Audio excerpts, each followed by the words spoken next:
Hello and welcome to Middle East Now. Let's take a look at today's headlines.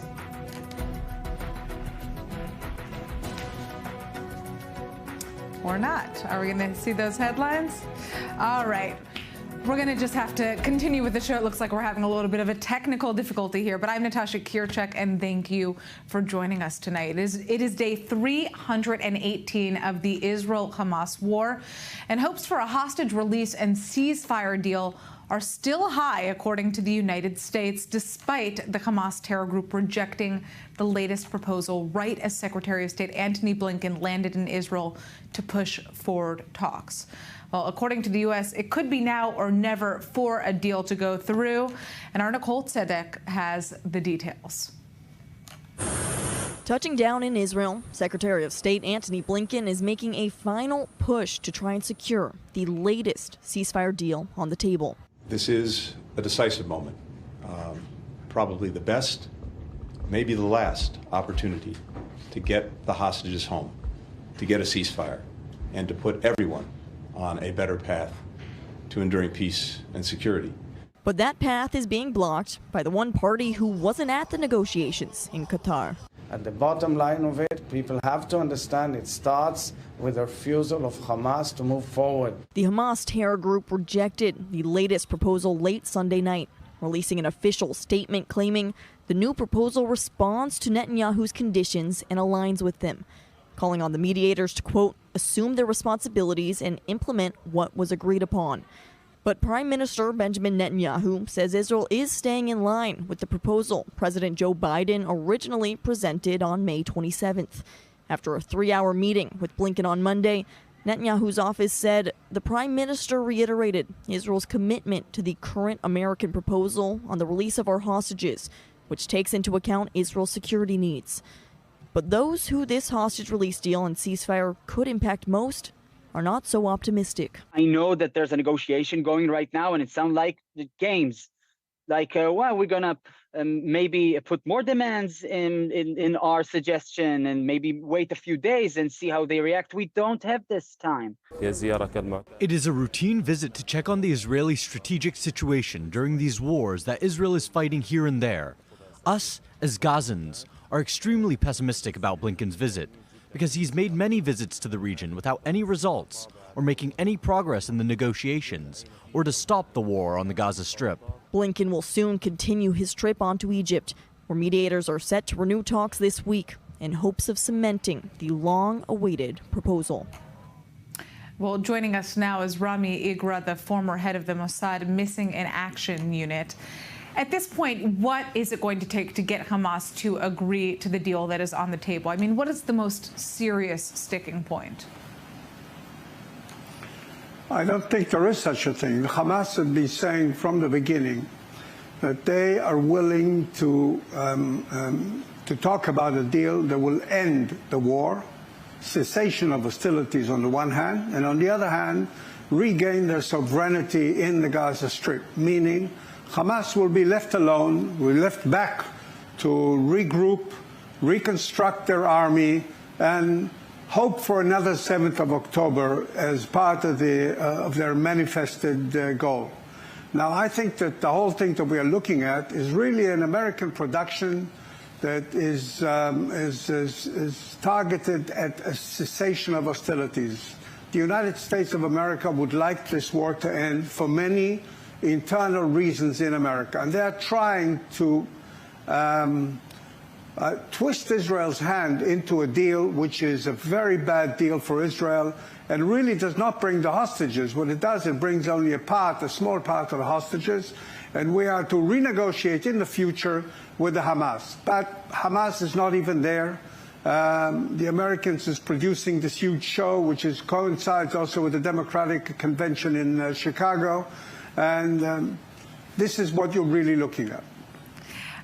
But of course, according to reports today, Netanyahu did seem to agree to the deal that's on the table after a 3-hour meeting with Blinken. So, we're kind of hearing mixed messaging on this. The question is whether or not Hamas has an incentive at this point to make a deal. It doesn't. Netanyahu can agree to everything that Blinken is saying. But at the end of the day, Hamas wants two major things: cessation of hostilities, the end of the war, and the reinstatement of Hamas as a sovereign in the Gaza Strip. So imagine what's going to be in the next day. The next day, the people that will be released, and there are as I said, a very small number, will have to return to the settlements and to the kibbutzim, which are around the Gaza Strip. And on the other side of the fence, we're going to face the same old Hamas being now in a completely different situation where it has turned Israel's hand. Now, the fact that the Americans are pushing so hard only strengthens Hamas's position. Hamas is saying to itself, if you look at the world from their viewpoint, at the end of the day, all the stars are coming together. They're getting the Iranian and the Hezbollah maybe rejoining them into this conflict. They're getting the Americans pushing Israel's hand into a cessation of hostilities. So why should they do any deal? They should continue as they are right now. And as I've said many times on your station, Hamas is a religious organization. And as a religious organization, it strives for the destruction of Israel, and it will not stop because of any political reasons. All right. Well, I'd like to thank you so much for joining us, giving us your insight on this. We're going to turn now to our guests in the studio. Joining us right now is Ambassador Daniel Sheck, the Director of Diplomacy at the Hostage and Missing Families Forum. Daniel, I'm just interested to hear, what your take is and what we're hearing from a lot of the families of the hostages right now, who essentially say that it's Netanyahu has no interest in cutting any type of deal because of his own political interests and gains. Is that true? I'd say this. I think that the only component of this negotiation which shows real determination to succeed are the mediators. I don't see that kind of determination on either side of this virtual negotiating table, nor from Yahya Sinwar or from Benjamin Netanyahu. I'm not saying they don't want a deal, but I think that in principle they do want it. I'm not sure that they believe it's urgent. From the Israeli side, the only really frank statement that I heard about this issue was from a close advisor of Netanyahu, who a few months ago told members of families of hostages to their face that Netanyahu will make a deal if he will believe that it is politically beneficial to him. I repeat, politically beneficial. Meaning that if there is no political benefit, then there will be probably no deal. There are obviously other components here. There is American pressure. There is pressure from the Israeli street. I remind you that an overwhelming majority of Israelis do support such a deal, including the cessation of hostilities. But we'll see. I'm not sure that this is around the corner, unfortunately. All right. Well, we're going to turn now to our correspondent, Emily Francis. She is right in front of the hotel where U.S. Secretary of State Antony Blinken is staying. Several families of Israeli hostages who are still being held in captivity in the Gaza Strip by Hamas have decided to show up there to try to speak with him. Emily, tell us what is happening on the ground. Well, literally on the ground, I am on the higher cove, which is the main thoroughfare along the beach where the hotels are, where the families are literally blocking the street. Cars are backed up for miles. As you can see, it's very loud, so I'm going to stop talking. You can hear them instead of me.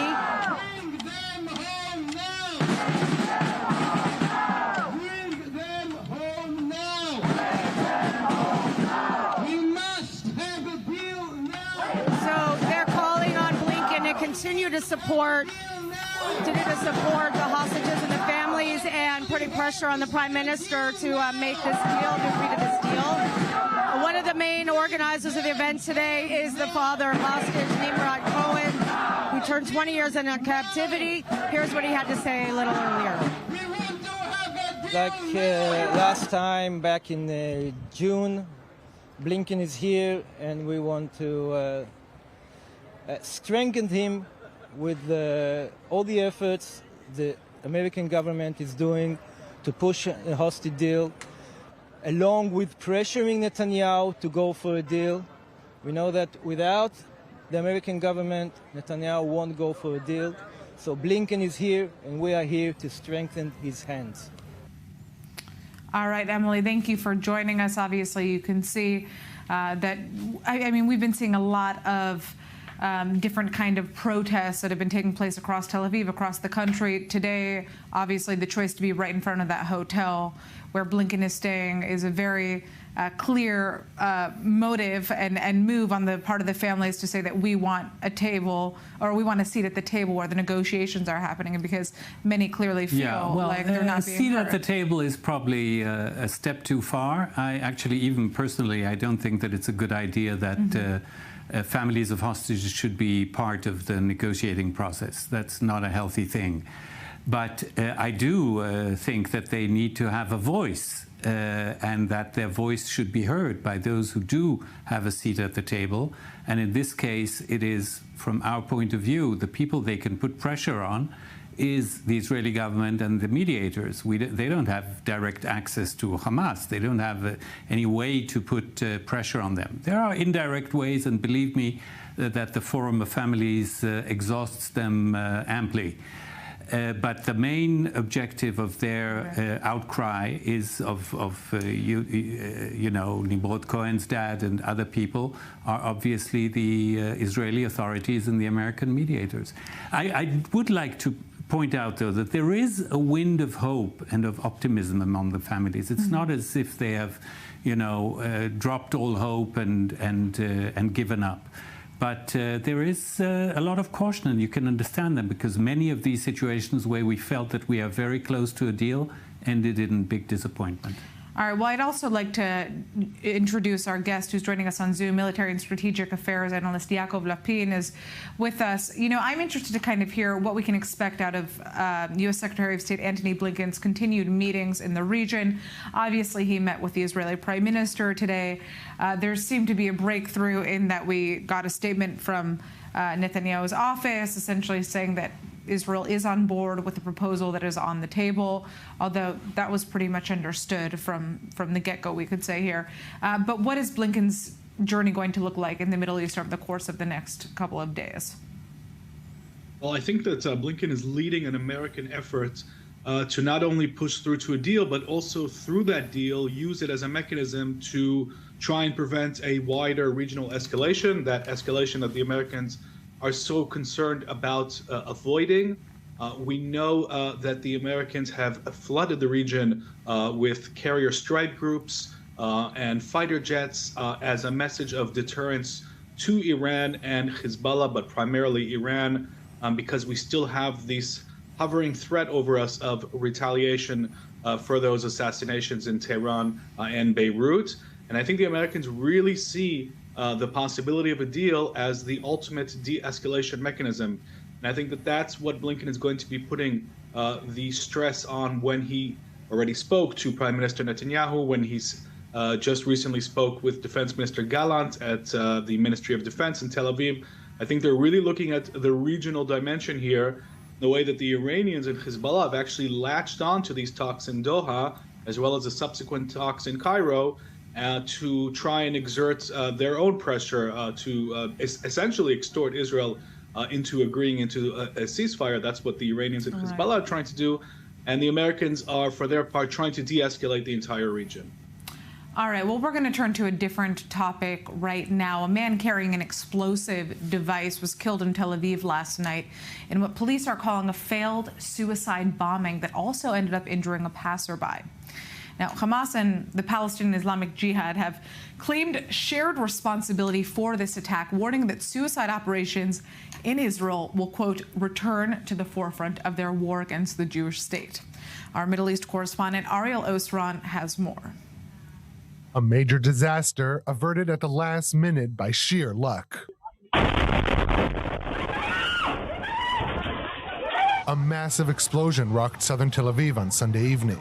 Initially believed to be of criminal nature, the police later said it was a failed terror attack, as Hamas and the Palestinian Islamic Jihad claimed shared responsibility. The explosion was right under my apartment. We felt the blast and suddenly the power went out. We were in the middle of bathing our little girl. We were frightened for a moment. We thought it was Hezbollah, Hamas, or whatnot. A man seen here in CCTV footage carried the bomb in his bag minutes before the explosion. Forces that arrived on the scene discovered a severely mutilated body with explosion marks on the wall of a nearby store. We are investigating all options here, and I can say that the option of an attempted terror attack is very relevant due to the nature of the scene. The police said he was a Palestinian from the West Bank. He was killed at the scene after the device most likely exploded prematurely. Another man who passed by in a scooter was moderately wounded. It was a big miracle. We were in the synagogue and suddenly there was a massive explosion and we saw the fire.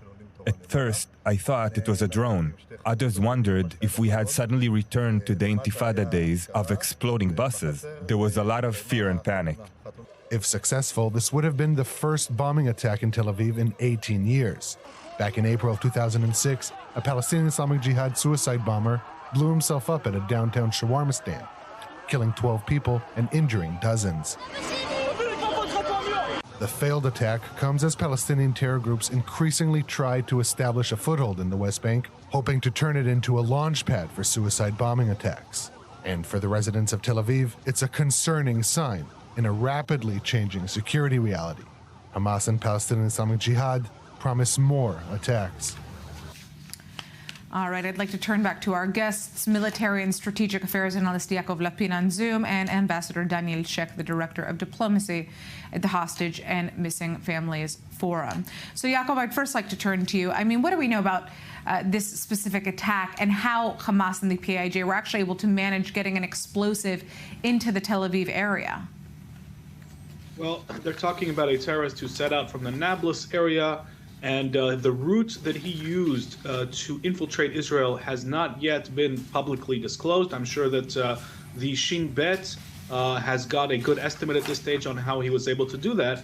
But at the end of the day, I think we should remember that Hamas, PIJ, as well as unaffiliated terrorists throughout the West Bank are constantly trying to infiltrate Israel and conduct these kinds of bombings.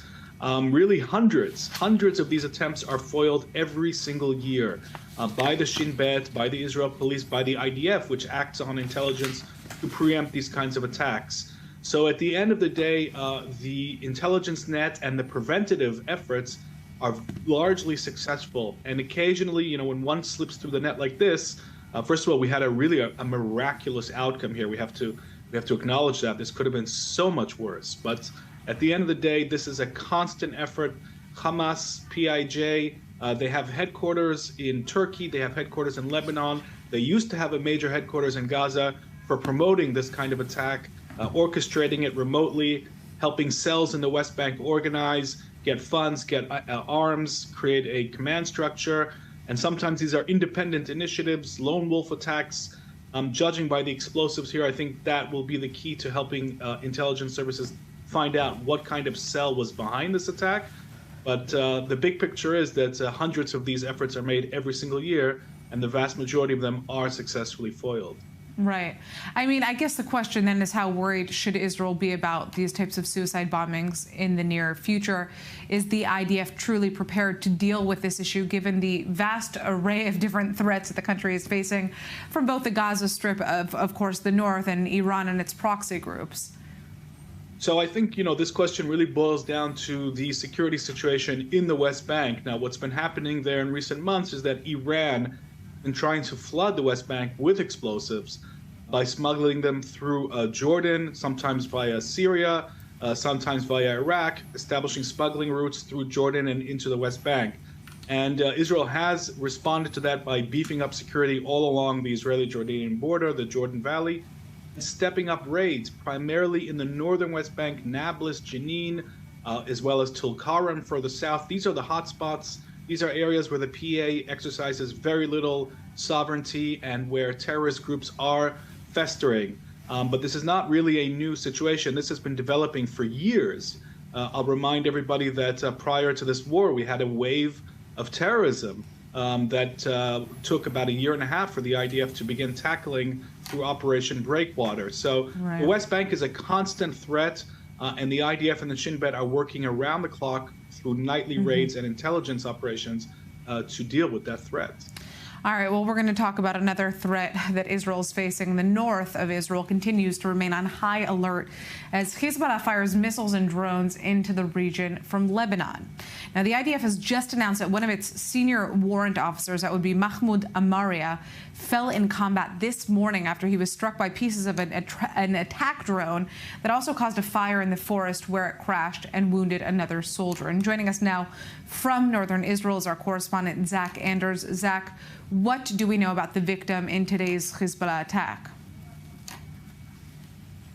Hi, good afternoon. Yeah, that's a 45-year-old man, and he was killed this morning at 6:40 a.m. when a drone attack was taking place behind me in the direction towards the Lebanon border. We're here in Nahariya this afternoon. The attacks triggered the alarm for Nahariya, Shlomi, multiple other communities around this area. 5 drones in total. The IDF tells me that 3 were intercepted.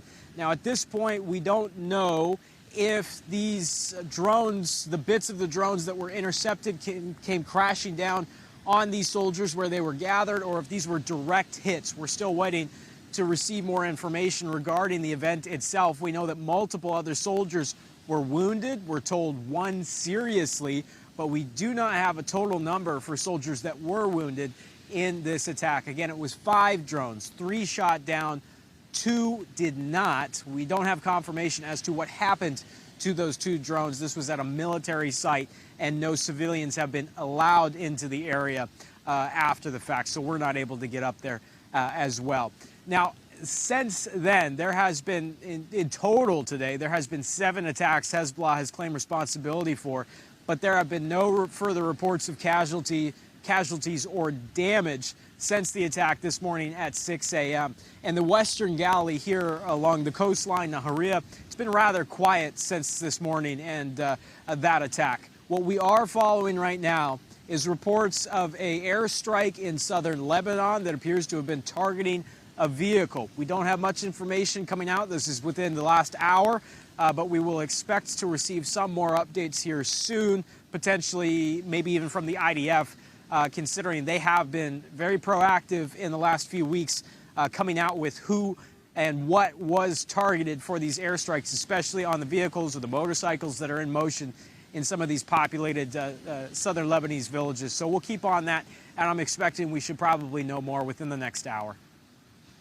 Yesterday, we saw warnings from the Home Front Command here in Israel towards civilians living in the north of the country to stay close to bomb shelters. Are we seeing any similar calls for safety measures today? No additional changes, and what we are seeing, again, is continued message. Excuse me, from the continued messaging from the regional councils as to what to do in case of attack, but there's been no messaging that's been passed down, and that's kind of frustrating to some of the people that you talk to up here, because there's a sense of normalcy now at this point in the war, that they understand they're under constant threat and constant fire. But it's been a give and take relationship, especially with the authorities. People feel like there is some more information that wouldn't lead to security breaches or cause greater concerns, feeding information to Hezbollah, to the enemy. They feel like they would like to know more, and the response that they're getting from the regional authorities and from the IDF is that we are going to tell you more as things develop, that nothing has necessarily indicated that we're looking at some sort of imminent attack or a buildup in southern Lebanon that suggests there's some sort of imminent threat. But the IDF has been reassuring folks up here that if there was to be something like that, that they would come out and state as much. There just has not been yet. Of course, we've seen the Hezbollah propaganda videos that they've been releasing within the last few days, showing their missile capabilities, showing their abilities to move underground in their tunnel network with these massive trucks that have missiles on the back of them as well. So certainly the fear has been present kind of within the communities here for a long time. Videos like that, we don't, when you speak to people, doesn't really seem to shake them all that much. They know that threat is there. It's not much new that they're learning. I should mention, though, that what we noted today in the attacks is that Hezbollah has been using some of these truck-based launchers, some of the launchers they've been showing off in these videos, when for most of this conflict they've been using these ground-based launchers, similar to what Hamas has been using in the Gaza Strip. These truck launchers are much bigger targets, so somewhat of a message being sent there. But again, folks here not really changing how their attitudes, how they're feeling about this conflict as it drags on for over 10 months now.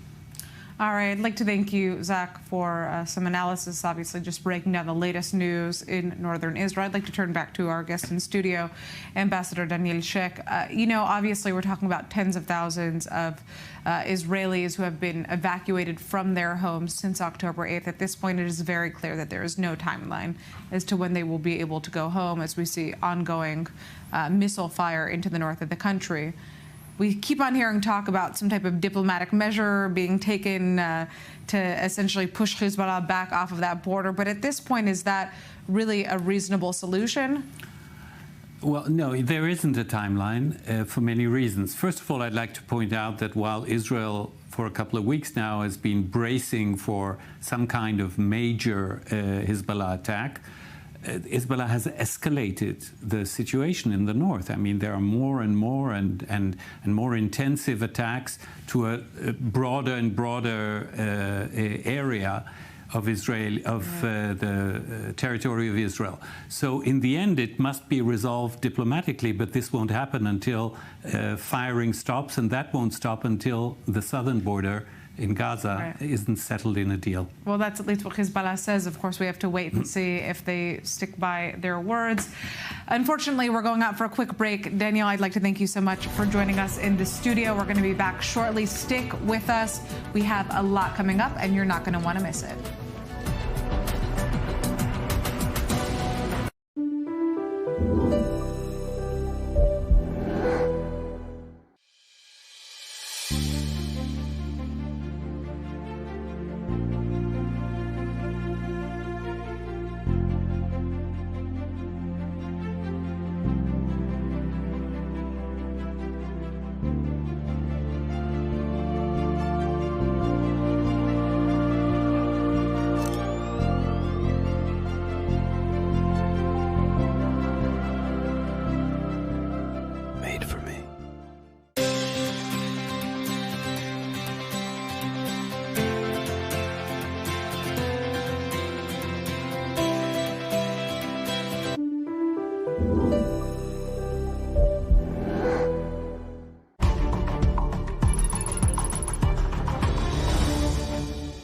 This broadcast is brought to you by Israel Bonds, the most direct and impactful way to support Israel. Invest now at israelbonds.com.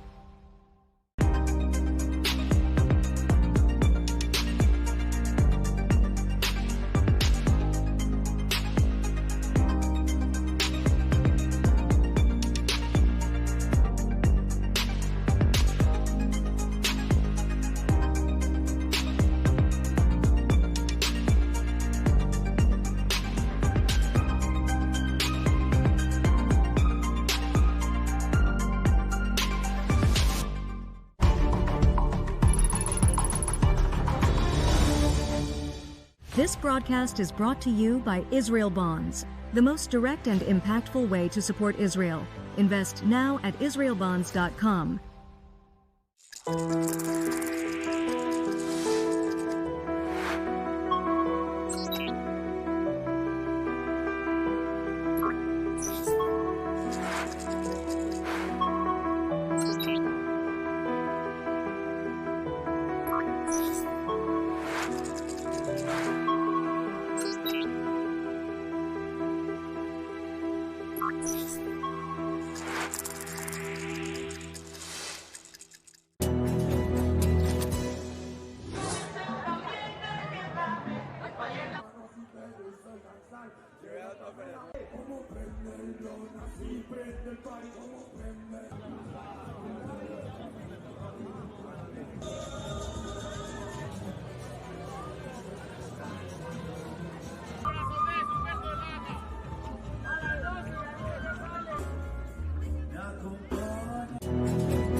And we are back on Middle East Now. I'm Natasha Kirchek, and thanks for sticking with us. We're turning now to the Gaza Strip. The IDF says that Hamas has fired rockets at Israel from an area adjacent to 2 schools, a field hospital, and a cemetery in southern Gaza. This comes as Israeli forces say that they've struck over 45 terror targets in the Gaza Strip over the last 48 hours, including launch sites used to fire rockets at Israel. At the same time, the EU has issued yet another stark warning about the ongoing humanitarian crisis in the Gaza Strip, saying that local humanitarian workers face the highest risks of being killed or injured while performing their duties to distribute and provide medical care. Now, this week, the first case of polio was diagnosed in Gaza in 25 years, a highly infectious disease that is often spread through sewage and contaminated water. And AIDS groups say that this is a result of the dire conditions that currently exist in the enclave.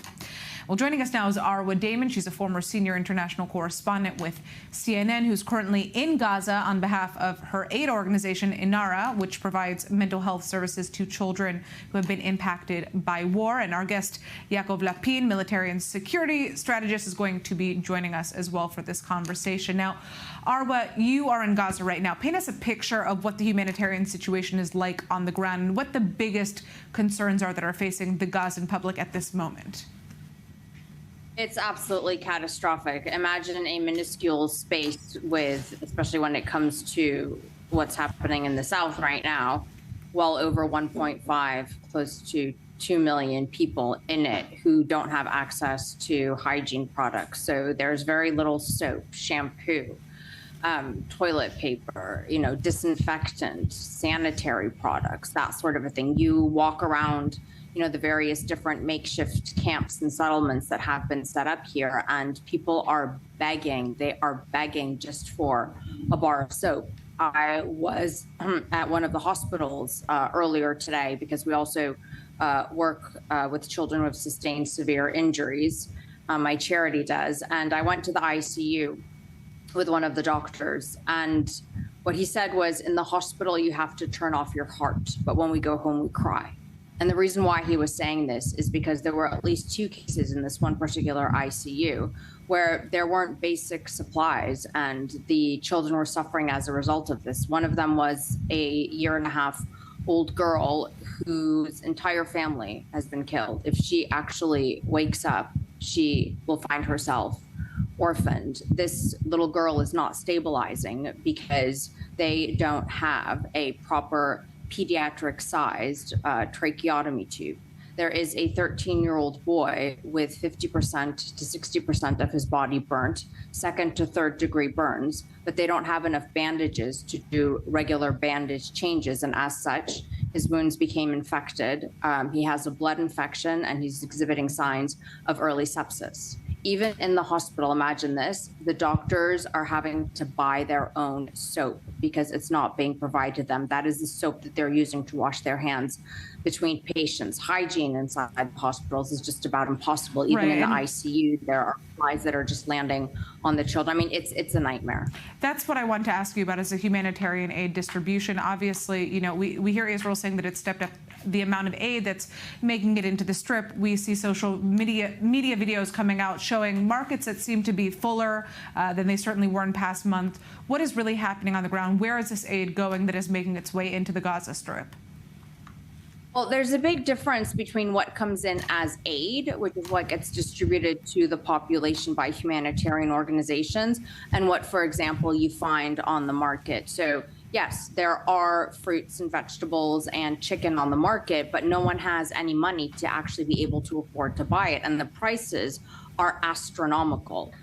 To give you an idea, a bottle of off-brand shampoo that should cost a few dollars right now in Gaza costs $30. No one can afford this. Why is that the case? No one can afford to buy chicken.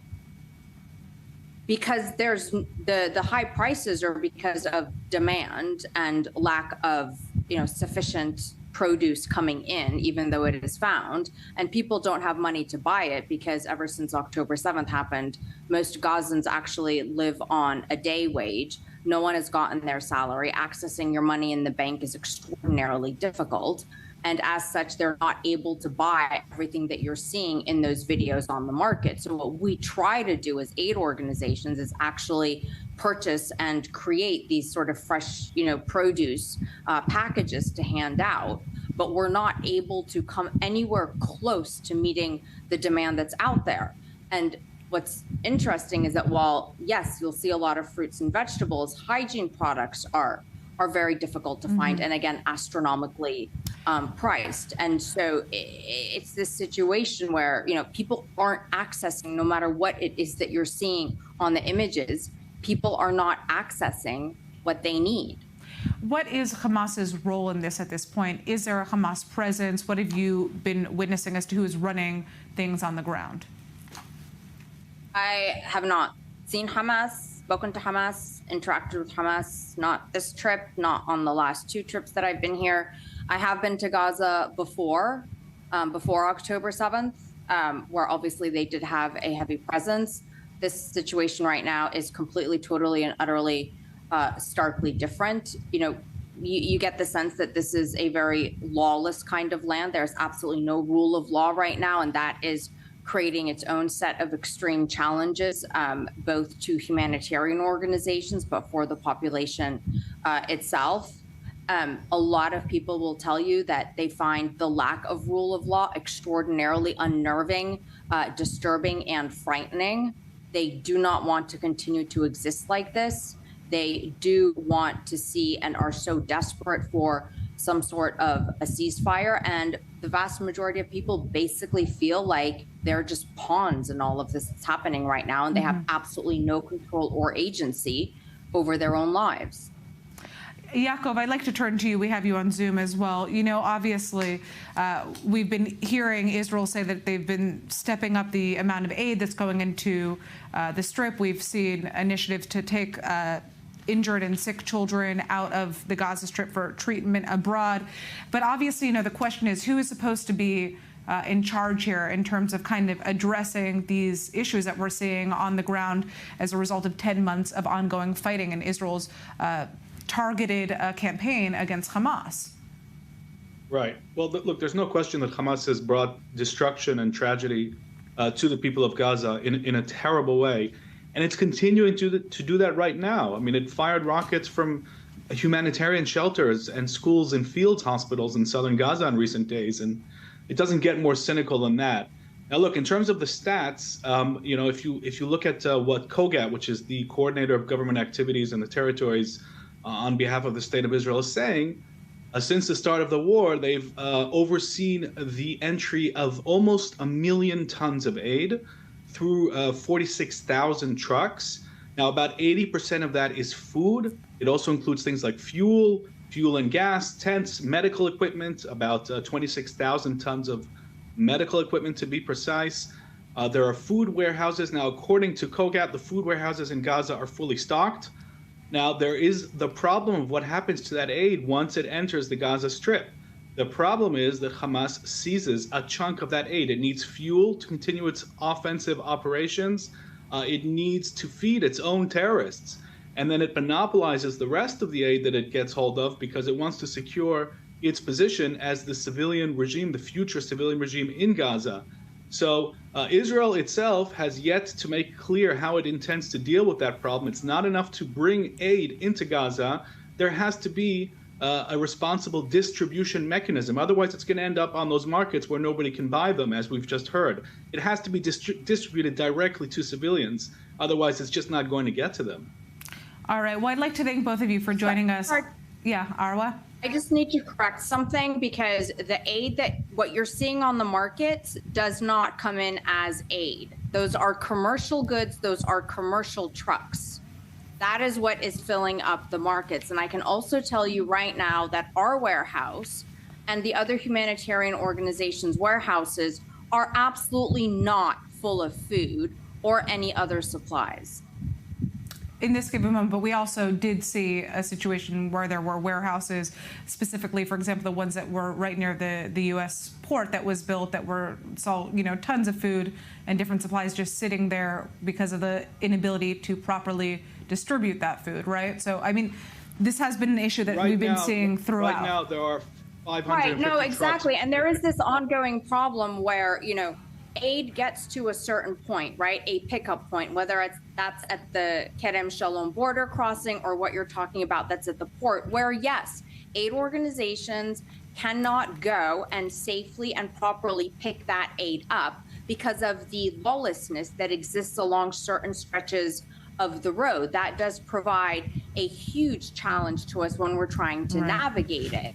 And there are many who would say that, it is Israel's responsibility to help us to secure that. And when it comes to what was at the port, a number of humanitarian organizations did actually attempt to go and access that aid and were denied access to it by Israel. And so what we end up with is a situation where, organizations like the World Food Program that is highly capable of carrying out these kinds of distributions are themselves as well unable to access these aid points. You need to understand the process that we go through to obtain these approvals for every single one of our movements that we want to conduct throughout Gaza.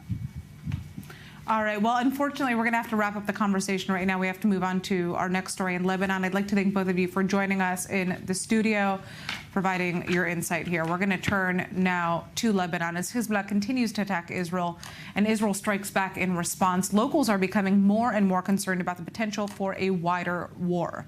Lebanon's environment minister and the head of the National Emergency Committee says that the country has food reserves sufficient for 4 months and fuel for 4 weeks. Now, Lebanon has not registered hikes in food prices despite widespread fears of an escalation, but there have been significant increases in rental prices in areas that are seeing an influx of displaced people from the country's south. But this weekend, Lebanon did see a total power outage due to a fuel shortage, a window into the chronic crisis that has plagued Lebanon's economy in recent months.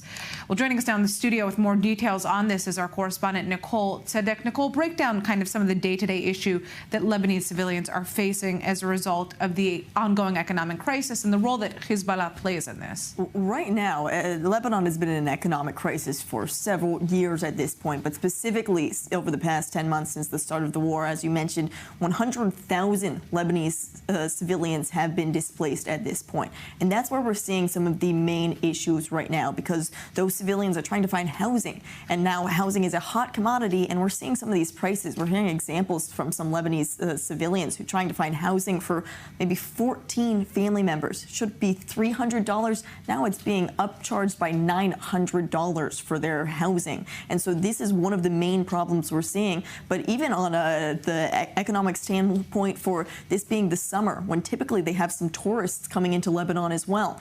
Well, right now, because of all the dilemmas at the airport where people will be flying in for the summer, arrivals, they've declined by 26%. Fewer and fewer people coming into Lebanon as more and more of these flights are being canceled. Whereas departures, well, those have increased by 16%. So you have less people coming into Lebanon, more people leaving, and all of those 100,000 civilians trying to find housing, they've all been displaced at this point.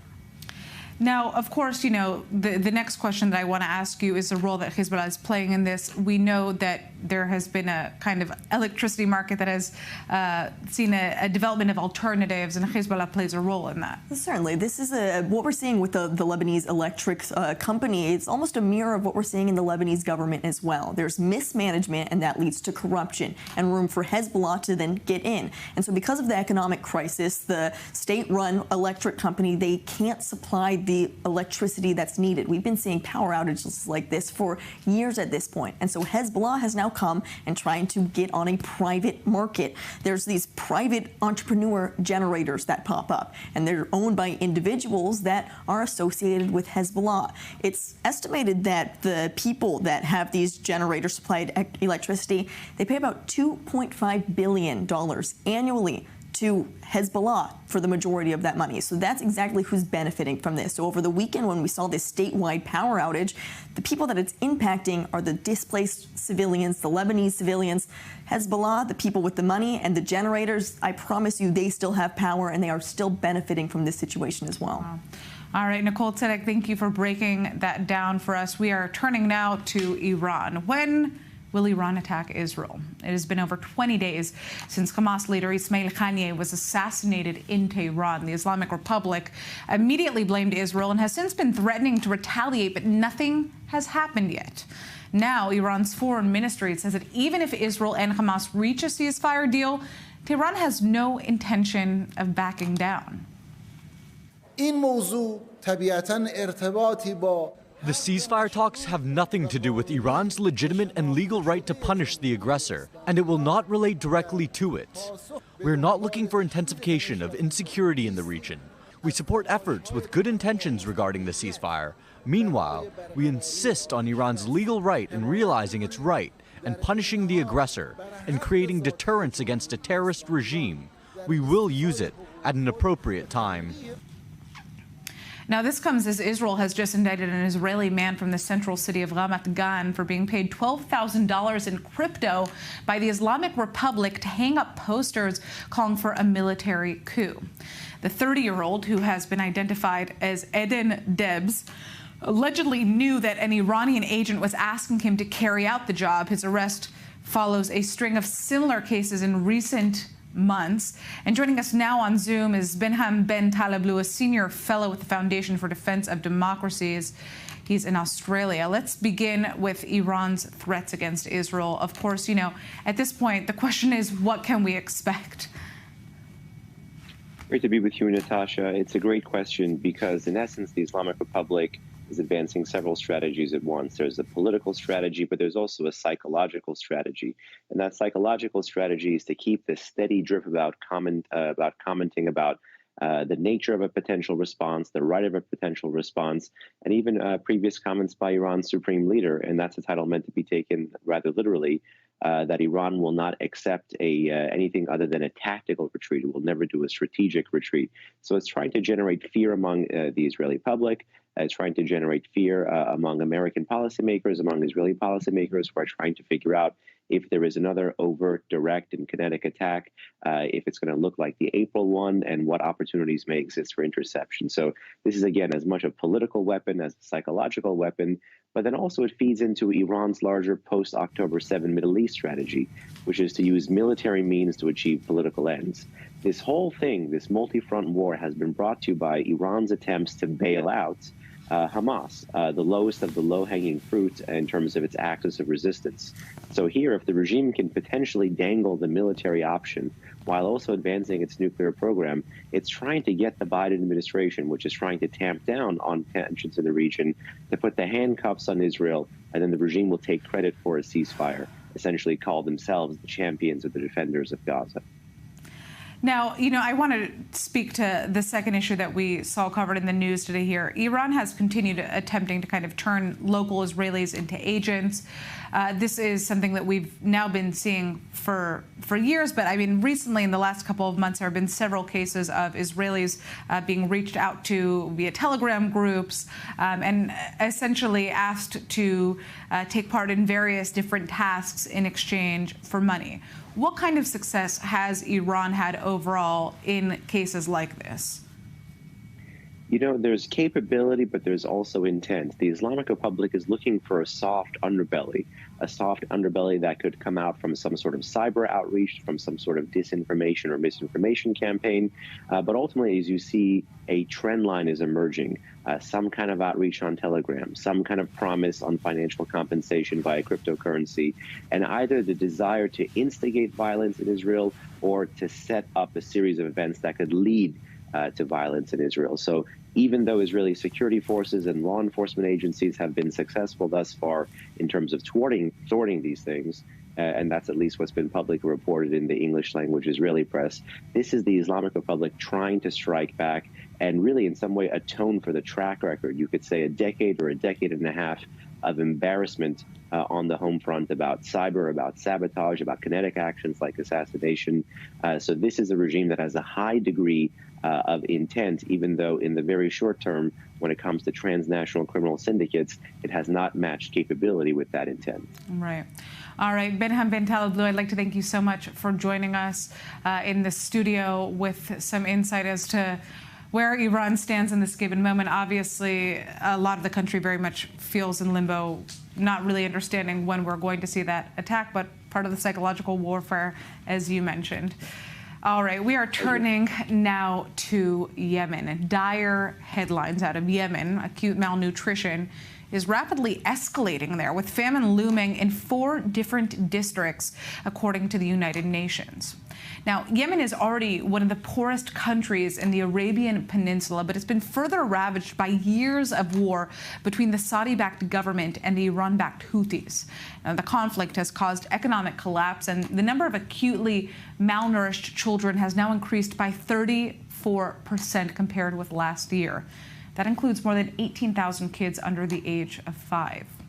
Still, the Houthi rebels have launched a crackdown on UN agencies and also aid groups in recent months. And joining us now to discuss is our Middle East analyst, Nathaniel Chouraki. So why are the Houthis currently targeting the United Nations and other aids groups? Well, that's not part of a general strategy of targeting aid. The Houthis are very much aware that their legitimacy within the areas they control, which is the part of the west of the country, Hodeidah, Sana'a, the capital, relies on their capacity not to upset too much the welfare, already very much degraded welfare of their citizens.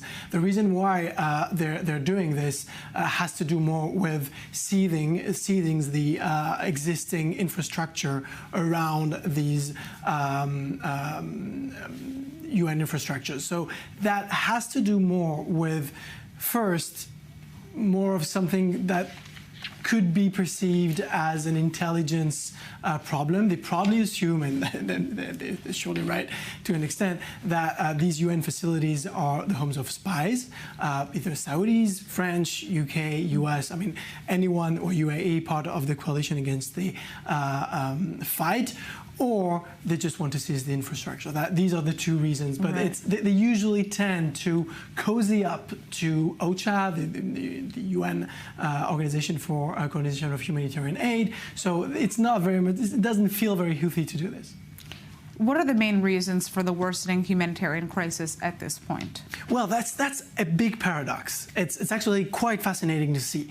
The humanitarian crisis is worsening while the conflict itself is dwindling.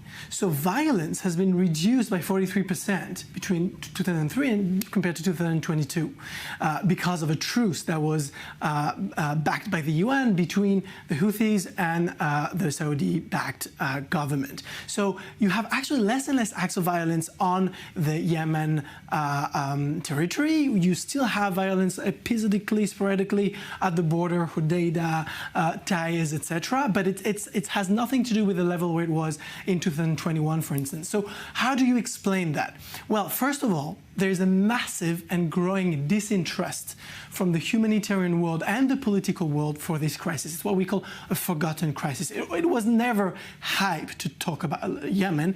Now it's even less because of Ukraine and because of Palestine getting all the attention. It's not just the attention, it's the funding. Now you have humanitarian organizations by the dozens needing to leave Yemen or cut their supplies, cut their activities because of this decreasing budget. So there's a direct link between the overall mediatic coverage of this conflict and the level of aid that is gotten on the ground by the Yemenis. On top of that, but that's more of a non-structural element, but it's massive.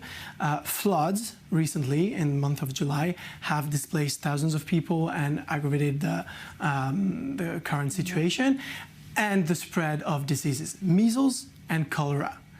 In particular targeting children. Out of the 18 million people that are in need of humanitarian aid in Yemen, half of them are children.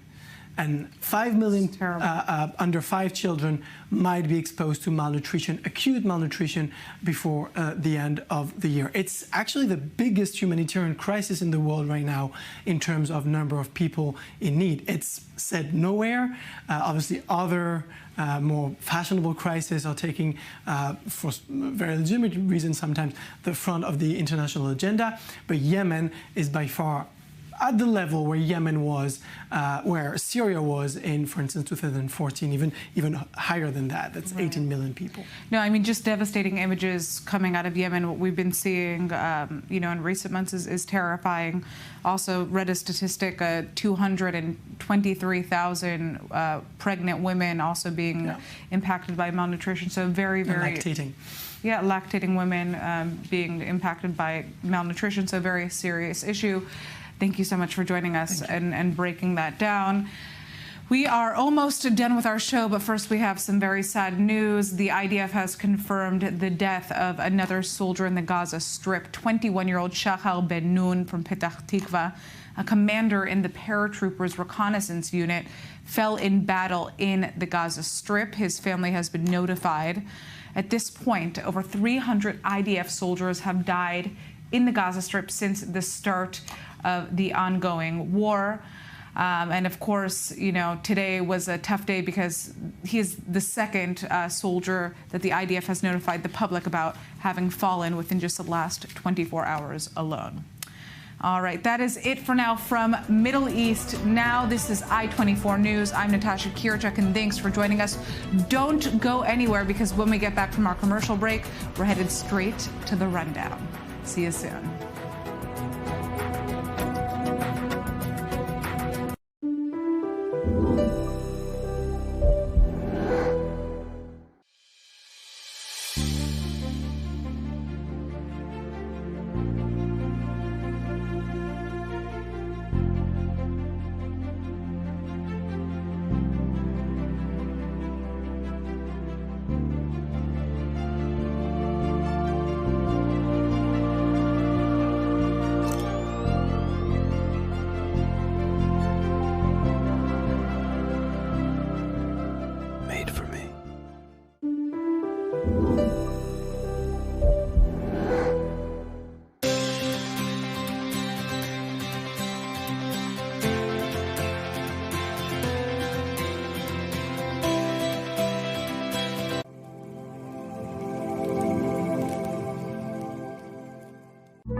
Shalom. ¿Qué me trae por aquí? La necesidad impostergable de 600 millones de hispanoparlantes que ahora necesitan escuchar el mensaje judío e israelí en tiempos difíciles. ¿Cómo lograrlo? Cuento con ustedes para continuar llevando a lo más alto del mundo mediático una inquebrantable diplomacia pública al servicio de la verdad sin concesión alguna.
U.S. Secretary of State Antony Blinken steps up calls for a ceasefire and hostage release deal, calling this the best and possibly last opportunity to reach an agreement. But when terror groups vow to resume suicide bomb attacks in Israel, how viable is a deal right now? We speak to a security expert.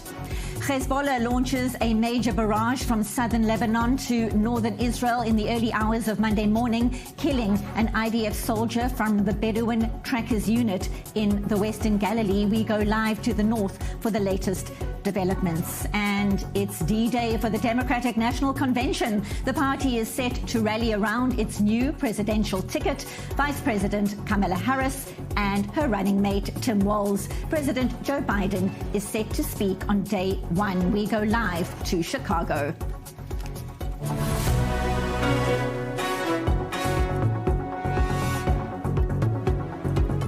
This is the rundown on I-24 News. I'm Denise Levine. The United States believes it could be the last chance for a ceasefire hostage deal 318 days since the Hamas terror rampage and mass abduction in southern Israel on the 7th of October. 115 hostages are still in captivity in Gaza. No clarity as to how many of the hostages are alive.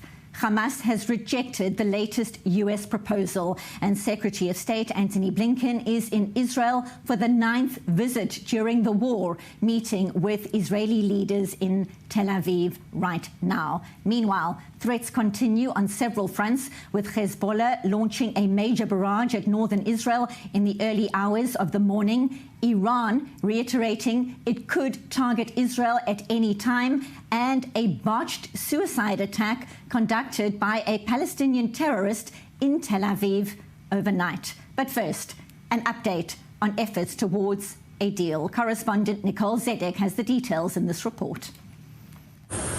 Touching down in Israel, Secretary of State Antony Blinken is making a final push to try and secure the latest ceasefire deal on the table. This is a decisive moment, probably the best, maybe the last opportunity to get the hostages home, to get a ceasefire, and to put everyone on a better path to enduring peace and security. But that path is being blocked by the one party who wasn't at the negotiations in Qatar. At the bottom line of it, people have to understand it starts with the refusal of Hamas to move forward. The Hamas terror group rejected the latest proposal late Sunday night, releasing an official statement claiming the new proposal responds to Netanyahu's conditions and aligns with them, calling on the mediators to, quote, assume their responsibilities and implement what was agreed upon. But Prime Minister Benjamin Netanyahu says Israel is staying in line with the proposal President Joe Biden originally presented on May 27th. After a 3-hour meeting with Blinken on Monday, Netanyahu's office said the Prime Minister reiterated Israel's commitment to the current American proposal on the release of our hostages, which takes into account Israel's security needs. But those who this hostage release deal and ceasefire could impact most are not so optimistic. I know that there's a negotiation going right now, and it sounds like the games. Like, we're going to maybe put more demands in our suggestion and maybe wait a few days and see how they react. We don't have this time. It is a routine visit to check on the Israeli strategic situation during these wars that Israel is fighting here and there. Us, as Gazans, are extremely pessimistic about Blinken's visit, because he's made many visits to the region without any results or making any progress in the negotiations or to stop the war on the Gaza Strip. Blinken will soon continue his trip onto Egypt, where mediators are set to renew talks this week in hopes of cementing the long-awaited proposal.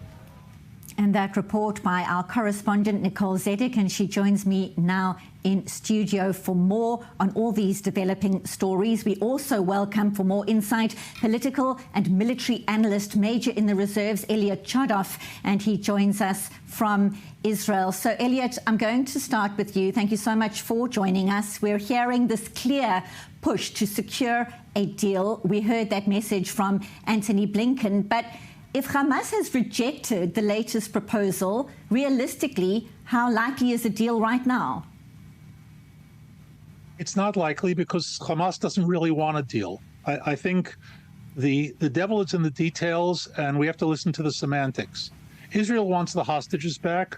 Hamas wants an end to the Israeli offensive. And let's be clear, Hamas does not want an end to the war. The war ends for Hamas when Israel is destroyed. It wants Israel to end its offensive and withdraw from Gaza. And here, frankly, the Americans went about it in precisely the wrong way to begin with by tying the deal to a stepping back of Iran and Hezbollah from the possibility of escalating to a regional war. Sinwar has wanted a regional war since October 7th. So they basically told Sinwar, if you make an agreement, you won't get what you want no matter what. So Sinwar has no interest. He wants to see the whole thing erupt. And the hostages and Palestinian prisoners mean nothing to him. It's all about a grand strategic plan for his victory. And I don't see any real chance that he's going to agree to anything short of that.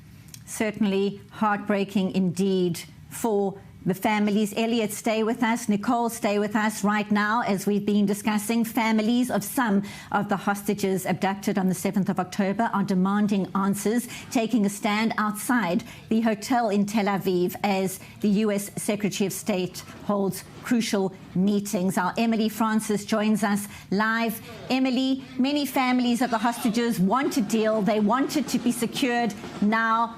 A lot of noise behind you. What is happening? What can you tell us? Hi, good evening, everyone. So this has been quite an impressive crowd of hundreds of people that have literally been protesting or demonstrating for about 2 hours already. We're in front of, literally on the higher cone, which is the main thoroughfare along the coastline of Tel Aviv, where all the hotels are. And Secretary of State Blinken is staying here at the Kempinski Hotel here, where, you know, his motorcade arrived about an hour ago. So as you can hear, a lot of people here not giving up their cries and their screams for the continued support of Blinken. Mostly positive messages toward the Biden administration and the Secretary of State. But as you can see, this is momentum that we really haven't seen in quite a while. A few family members here, but at this point, it's mainly Israelis, concerned citizens, as well as people from all over the world. Take a listen to more. And Emily, we're going to stop you right now as we go live to a press conference. Antony Blinken is speaking in Tel Aviv. Let's go there live. Commitment of the United States to Israel's security. That's a commitment that we put into practice virtually every day since October 7th, including when Israel was attacked directly by Iran back in April. In recent weeks, given the heightened tensions, we have deployed additional assets to the region. The purpose of the deployment of these assets is not to provoke aggression, but rather to deter it, to make sure that it doesn't happen, but also to make clear that if it does, we are fully prepared to defend Israel. We've coupled this effort with an intense diplomatic campaign, virtually a global diplomatic campaign, working with countries around the world to send the message strongly to every concerned party not to take any steps that would escalate tensions, that would risk provoking a wider conflict. And this, too, has been something we've been working on from day one, since October 7th. It's been one of our primary objectives, to prevent the conflict from escalating, from spreading in other places. And so this coupling of our military commitments, our security commitments, with an intense diplomatic campaign is something that I'm pursuing on this trip, again, with the intent of making sure that we deter further conflict, but that we're also clearly prepared to defend against it if it comes. But what's most crucial now is that everyone refrain from taking any actions that could fuel further conflict, escalate tensions, and result in the spreading of violence and conflict. The second purpose was to further the intense efforts we're engaged in across our government to bring an agreement for a ceasefire in Gaza and the release of hostages across the finish line. That is the single best way, obviously, to get hostages home, to get an enduring ceasefire that also reflects Israel's security interests, to relieve the terrible daily suffering of Gazans, men, women, and children, desperate for food to eat, for shelter, and for staying out of harm's way. Back in May, President Biden put before the world a detailed proposed agreement on a ceasefire and the release of hostages. And the entire world rallied behind it. Country after country came out in support of that agreement. The United Nations Security Council voted 14-0 in support of the agreement, and the heart of it is incorporated into a UN Security Council resolution. Just last week, the President put forward a proposal with Qatar and with Egypt to try to bridge the gaps that remain between the parties so that we could get agreement to what the President put out there a couple of months ago. In a very constructive meeting with Prime Minister Netanyahu today, he confirmed to me that Israel accepts the bridging proposal, that he supports it. It's now incumbent on Hamas to do the same.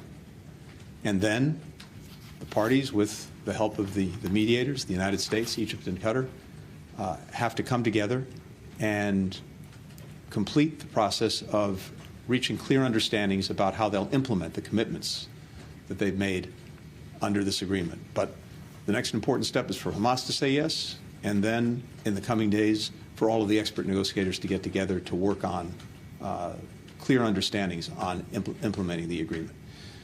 These are still complex issues, and they're going to require hard decisions by the leaders. Ultimately, it comes down to those decisions, but there is, I think, a real sense of urgency here across the region on the need to get this over the finish line and to do it as soon as possible. The United States is deeply committed to getting this job done, to getting it done now. From here, I'm going on to Egypt and Qatar. And these are our two critical partners in this effort to get the ceasefire agreement over the finish line, to get the hostages home, to put everyone on a better path to lasting peace and security. And so I look forward to consulting with President Sisi, with the Emir, Sheikh Tamim, with other critical colleagues in both countries on the immediate steps ahead, and in particular, what needs to be done to ensure that Hamas comes along, agrees to the bridging proposal, and that everyone then works on finalizing a clear understanding of their commitments to implement the agreement. That's where we are, and again, I just say that for us, for President Biden, there's a deep sense of urgency in getting this done. And I also hear that throughout this country as well as throughout the region. It's the single best way not only to get the hostages home, to ease the suffering of people in Gaza, it's also the best way to make sure that conflict doesn't spread, that we don't see escalation, that we can actually diffuse some of the pressure points that we see throughout the region, and then open prospects for trying to build a more enduring peace and security for everyone throughout the Middle East. Happy to take some questions. Hello, Mr. Secretary. Just a few questions with the new information that you've just given us about Prime Minister Netanyahu accepting the bridging proposal. I just want to be very clear. There has been a long-standing disagreement between Hamas and Israel about permanent ceasefire versus temporary ceasefire. Could you confirm if Prime Minister has accepted the permanent ceasefire, which was what Hamas wanted? Did the Prime Minister assure you that Israel is not going to add further demands to the current framework in the coming days? And are you more hopeful now after having this meeting with him? And one final thing, in your comments this morning, you said you referred to this latest round of talks maybe the last opportunity for a deal. Why did you say that now? Does that mean if this one fails, the United States is going to give up on the ceasefire talks? Thank you. Yeah. Well, first, to take the last part of the question first, no, we're never giving up. But what we know is this: with every passing day that there's not an agreement, two things can happen. One is, of course, more hostages can perish, and second, intervening events come along that may make things even more difficult, if not impossible, and we've experienced that throughout this process. So there's the fierce urgency of now That's what I think we're all feeling. And we do see this as the best opportunity to finally get this over the finish line. We'll never give up on it, but the challenge is the longer this goes on, the more, again, hostages will suffer and possibly perish, and the more other things happen that could make things impossible. So that's why we're so intensely focused on getting this done and getting it done now. On the first part of the question, the bridging proposal that Prime Minister Netanyahu has accepted, and we look to Hamas to accept, reflects what is in the ceasefire agreement that President Biden put before the world back in May. That's incorporated into a UN Security Council resolution, and that makes clear that this process will proceed in phases. A first initial ceasefire over the course of 6 weeks, in which hostages are released, prisoners are exchanged, and negotiations commence on the conditions necessary for an enduring ceasefire. That's what the deal says. That's what's reflected in what was put before the world, and the world endorsed, the Security Council endorsed, and the bridging proposal was to try to close some gaps or to clarify different parts of this agreement that needed clarification. Now, what the challenge is, besides Hamas agreeing to the bridging proposal, is to make sure that there are clear understandings on how the different parties are going to make good on their commitments, how they're actually going to implement this agreement. And that's what is so necessary and is, I don't want to at all minimize the challenge. These are complex issues, but that's also why we have expert negotiators who are working on this. I should have mentioned as well, Prime Minister Netanyahu committed to sending his senior expert team back to either Doha or to Egypt to try to complete this process. But we look to Hamas, first and foremost, to get behind the bridging proposal, and then to join everyone in trying to get a clear understanding on how the commitments will be implemented. Thank you. Secretary Blinken, thank you. Let's talk about Hamas. You've just mentioned them. U.S. Secretary of State Antony Blinken there taking questions after his live press conference in Tel Aviv. It's his 9th trip to this region since the war started on the 7th of October. Still with me in studio, correspondent Nicole Zedek, and we heard Antony Blinken there talking about the sense of urgency to get this deal over the line, so to speak, and also global efforts to avert something dangerous, a full escalation across the Middle East. Break it all down for us. What stood out for you? Well, the fact that Blinken says that he has been engaged in these really global diplomatic campaign to help avoid this international threat, and that threat being Iran, although he didn't flat out say it, that's absolutely what he was alluding to. And so that's why this critical point he mentions, and the statement that came out earlier stating that basically it's now or never for a deal to go through, that is a very strong statement coming from the White House and from Washington. However, as we did hear from Blinken, he says that even if it doesn't go through right now, they'll continue to make those efforts, but those efforts are going to become more and more complicated. And they have not been easy so far. We're 10 months into this war, and they're still trying to make this deal that was proposed May 27th that come to fruition. And there are still some of those details, it seems, that Blinken says that they still need to iron out even between the mediators. But right now, the one group that continues to hold up these negotiations are Hamas. And I want to remind our viewers, they were not even present in the negotiations that happened in Doha last week to come to this bridging proposal that's now on the table. And so with a team being sent to Qatar, to Cairo this week to try and push those forward, if Hamas is not backing those, it doesn't seem like those negotiations can go very far anymore. And as we heard there, Israel is committing to sending a delegation to those talks if they do resume. Nicole, stay with us. There's much more to discuss. But right now, we want to welcome Liat Corinne Unger, a relative of Israeli hostage Omer Shem Tov. She joins us from New York. Liat, thank you so much for your time. Omer, abducted from the Nova Music Festival on the 7th of October with his friends. He is still being held captive by terrorists, 318 days in Gaza. I'm not sure how you and your family managed to get through each day. Talk to us about how you are doing. How are Omer's family doing right now? We are honestly just remaining as optimistic and as positive as possible, trusting that the experts are doing their jobs and ensuring that this deal will come to fruition. We don't have the privilege of thinking any other way than maintaining our optimism and our hope and our trust in those experts. So one cannot imagine what it is like, this waiting, how anxious everybody must be. What is it like for you to listen, as we just did, to the US Secretary of State talking about the urgency, the need to speed up the process to make sure that there is, in fact, a deal to get all the hostages back home? To be honest, everything he said just hit the nail on the mark. I feel exactly the same. I just wish that the world would come together in pressuring. The international community would pressure, those who are holding up the negotiations, specifically Hamas, to seal this deal and to end the suffering in Gaza. It's excruciating on my end, and I can't begin to imagine what Omer and the rest of the hostages are feeling right now.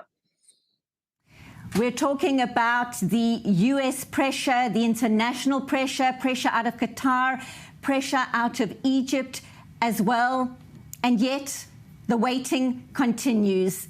And yet we also hear reports about what it was like for people in captivity. And we hear reports from Omer's friends about the way he helped to give strength to his friends who were held with him in Gaza. It tells us so much about him. Tell us more about those conversations you've heard. So Omer, in fact, was the person within captivity that Itai shared would help him remain strong and hopeful. Those stories for me personally, on the days that are difficult to wake up in the morning and continue this fight, which feels unbearable at moments, are the stories that help us keep going. But Omer was the force of positivity and hope and strength. He made sure to continue blessing the Sabbath within captivity. And he is just the ray of light, and we need to have his ray of light come back. Rationing his food and his drink and the salt off his pretzels. Those are stories that we should be hearing in the past, and we're hearing them in the present. And it just absolutely goes to stress how urgent this is. The world failed humanity once before in World War II during the Holocaust. The world needs to step up and not fail humanity again. Liat, Corinne, Unga, our hearts are with you. We hope for good news about Omer and all the hostages. Thank you so much for speaking to us live from New York. We hope for good news. Thank you. Thank you very much. Meanwhile, Iran is reiterating it still plans to target Israel following the targeted assassination of Hamas political leader Ismail Haniyeh in Tehran 3 weeks ago. The Islamic Republic blaming Israel for that humiliating hit. Haniyeh was in the country as a guest at the time for the presidential inauguration. The foreign ministry making it clear it can respond to Israel at any time. The ceasefire talks have nothing to do with Iran's legitimate and legal right to punish the aggressor, and it will not relate directly to it. We're not looking for intensification of insecurity in the region. We support efforts with good intentions regarding the ceasefire. Meanwhile, we insist on Iran's legal right in realizing its right and punishing the aggressor and creating deterrence against a terrorist regime. We will use it at an appropriate time.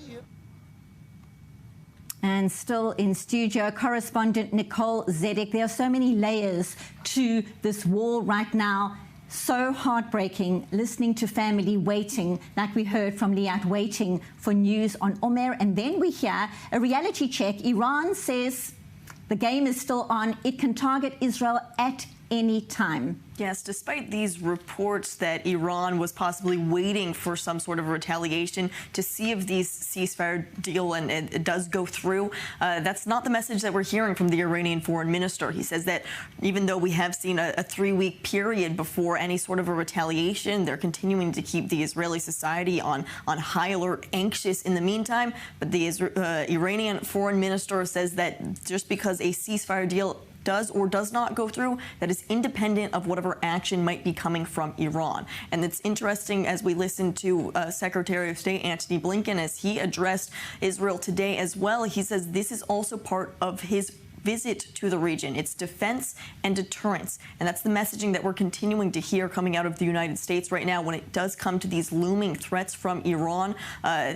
Iran's still pulling it out, but we still seem to be having the backing from the U.S. I want to bring in Major in the Reserves, Elliot Chodov, on that very point. The threat we just heard there out of Iran at this juncture, your concerns? Threat is real. The Iranians, let's remember, from day one of Khomeini, have wanted to destroy Israel.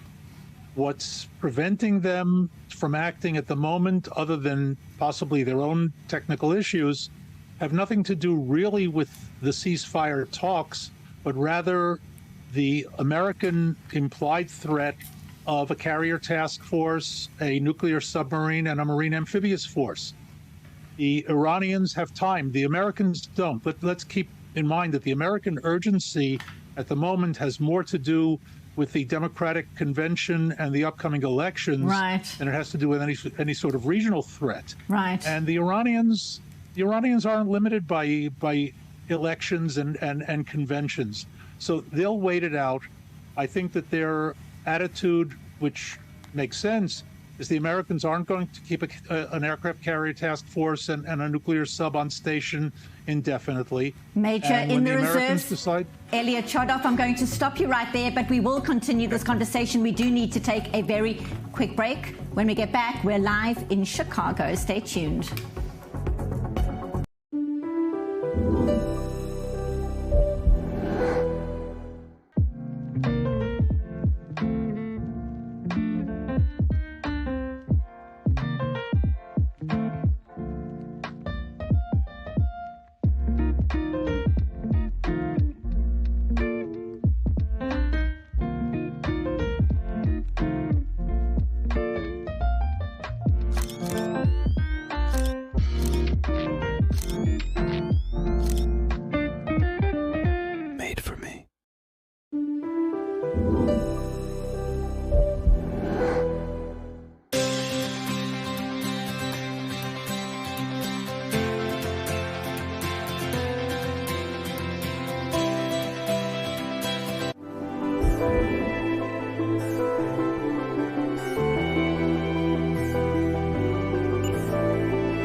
T-Rexes away.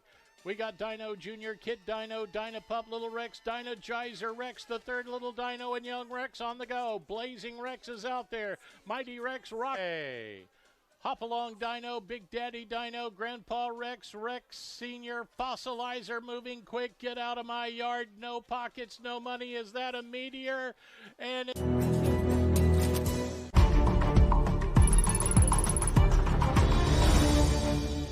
This broadcast is brought to you by Israel Bonds, the most direct and impactful way to support Israel. Invest now at israelbonds.com.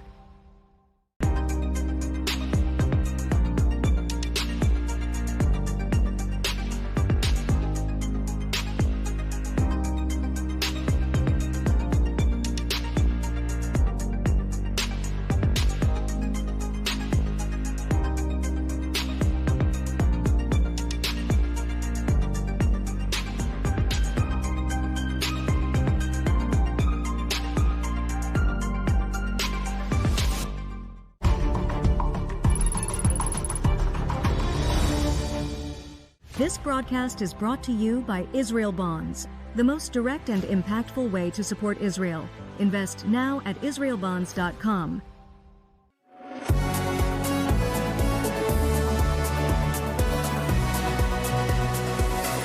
Welcome back to The Rundown. We now head to Chicago. It's D-Day for the Democratic National Convention. The party is set to rally around its new presidential ticket after Vice President Kamala Harris officially became the Democratic nominee earlier this month, all coming a few weeks after President Joe Biden announced he would be stepping aside. Will the United States soon have its first female president, or will former President Donald Trump be back in the Oval Office? 3 months to go until that question is answered. Protesters gathering outside the venue in Chicago. Take a listen. Any rights activist, I don't care what field you are in, if you're not in solidarity with people of Gaza and Palestine right now while a genocide is going on, then you are totally bankrupt as a rights activist. You cannot be in favor of your own liberation if you're not in favor of other people's liberation. We want to let the Democrats know that their vote is not something that is a given from the people, it's something that is earned. They have to show us that they're here to support our interests and not that of their corporate donors.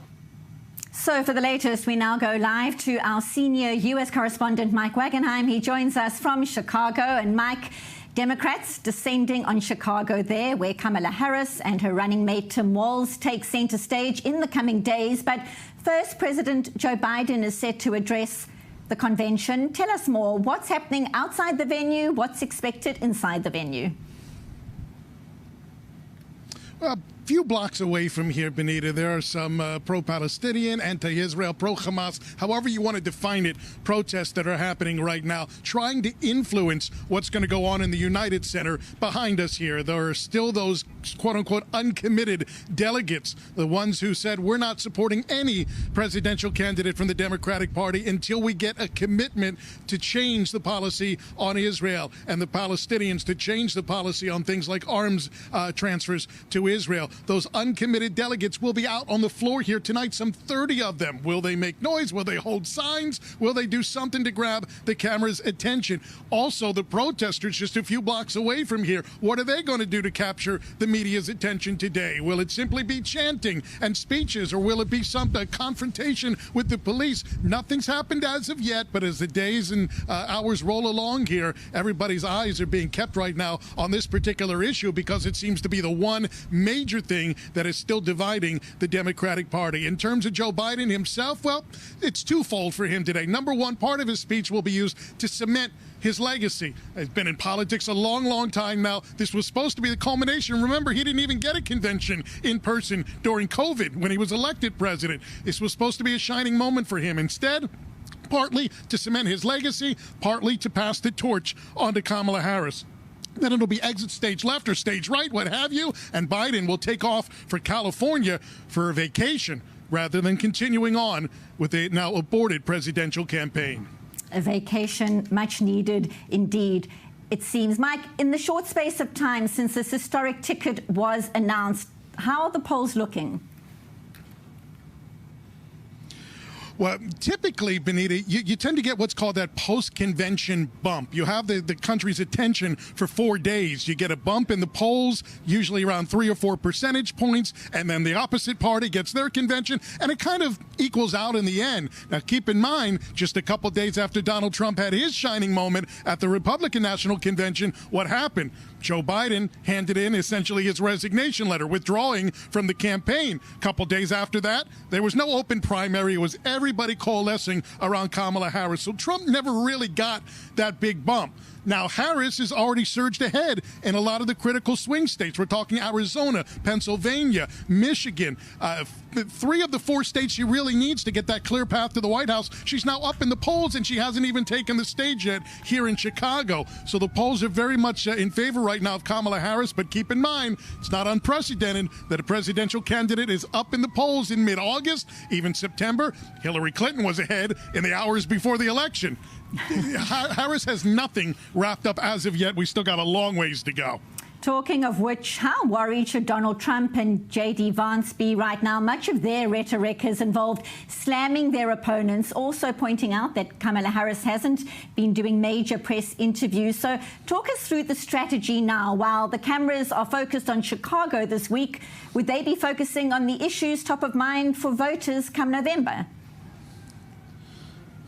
It's a really interesting question, Benita, because when you look hard at the polls, and several analysts have pointed this out, on the issues themselves, immigration and crime and the economy, Donald Trump has the advantage in the polls. The American populace essentially trust him more on those particular issues. What they don't agree with him on is the personality. They tend to like Kamala Harris more. They tend to like Tim Walz more than they do Trump and his running mate, J.D. Vance. And that seems to be a humongous difference right now in the polls, the likability factor. It's not just about policy when you're electing a particular candidate, but those are the issues that Trump and Vance are going to touch upon as they campaign in the swing states today to try to offset what's happening in Chicago here behind us. Those will be the issues that they're campaigning on. But the big question always with Donald Trump, can he stick to the message? Can he stick to those issues that resonate with voters, or will he go off on tangents and personal insults and all those things that seem to be driving his likability factor down and may cost him the election in the end? It's never a sure bet when you're talking with about Donald Trump that he can stay on message. It will be a huge task for him to do so if he wants to try to catch Harris now in the polls. Thank you so much. Live from Chicago, senior U.S. correspondent Mike Wagenheim. More to come from Mike, of course, in the coming days. And now for more, we welcome to studio David Christopher Kaufman, adjunct fellow at the Tel Aviv Institute, and still with us in studio, correspondent Nicole Zedek. And David, a welcome to the studio. We've spoken to you often via the U.S., but now you're here sitting with us in studio in Tel Aviv, so welcome. Thank you very much. It's great to be here. Your thoughts on the likability factor that we just heard there, Mike Wagenheim outlining. How crucial is it going to be, in your opinion, come November? Yeah, I mean, Kamala Harris has done a spectacular job over the last few weeks of really rallying the nation behind her. It's fair to say she's had the almost uncritical support of the mainstream media, and they've really sort of branded her campaign as a breath of fresh air and as a moment of joy. Joy is a word that the New York Times and the Washington Post and all of the big players in the media have really used to describe Kamala Harris and her recent ascendancy to the Democratic presidential nominee. She's injected this sort of moment of hope into the nation after a very, very dark time, after all of these months of suspicion around Joe Biden. And also, she's the ultimate foil to Donald Trump, who just, despite the fact that he is in many ways more popular or authoritative on the key issues, there's something about him that folks just don't like. He has this sort of energy of kind of a nasty old man, and it's very off-putting. And more importantly, as Mike said, he cannot stick to the script. And whenever he is given the opportunity to sort of reinvent himself and offer this sense of joy that Kamala Harris is delivered, he kind of mucks it up and puts his foot in his mouth again. Vice President Harris has been quite smart in not really giving any speeches or press conferences in the last few weeks. So what's happened instead is this sort of atmosphere of excitement and joy around her, and it's really, really worked at the polls and in the numbers. Many questions remain around the policy issues for both the Democrats and the Republicans. But from the vantage point of Israelis watching right now, the question remains the relationship between the US and Israel, specifically on the security front, obviously top of mind for Israelis as we speak. Your thoughts on what that could look like through Kamala Harris and Tim Walz? Yeah, so I think what's most sort of concerning, this is the word I would use around this issue of policy around the United States and Israel, is that Vice President Harris has already been, she was one of the first of the leading folks in Washington, politicians, to say it was time for a ceasefire. She's used that phrase quite often, used it quite early. In December, she was already critical of Donald Trump. What we're seeing now is demands upon her. If you look at these tens of thousands of protesters who are in Chicago right now, what they want her to do is not just talk about a ceasefire, but they want an arms embargo. They want a slowdown or a complete elimination of the transfer of weapons between the United States and Israel, obviously at the one of the most precarious times, if not the most precarious moment of this war since October 7th. I don't have to tell the folks who are watching this at home, Israel's facing battles from multiple fronts, of course from Iran, but of course from the north and Hezbollah, and also needs the weapons to, as Netanyahu would say, finish the job in Gaza. So the specter of ending or reducing introducing arms from the United States to Israel, it's very concerning and could hamper the ability of Israel to defend itself and achieve the end that it needs in order to eradicate Hamas and finish this war, however that might look. Nicole? I do think it'll be interesting to see once we are actually inside the DNC to even compare it to last month at the Republican National Convention, because outside both of these conventions, we have seen these pro-Palestinian protests. Yet inside the RNC, we saw a massive wave of support specifically for the Israeli hostages. We saw family members of the Israeli hostages speaking and getting a standing ovation from the crowd.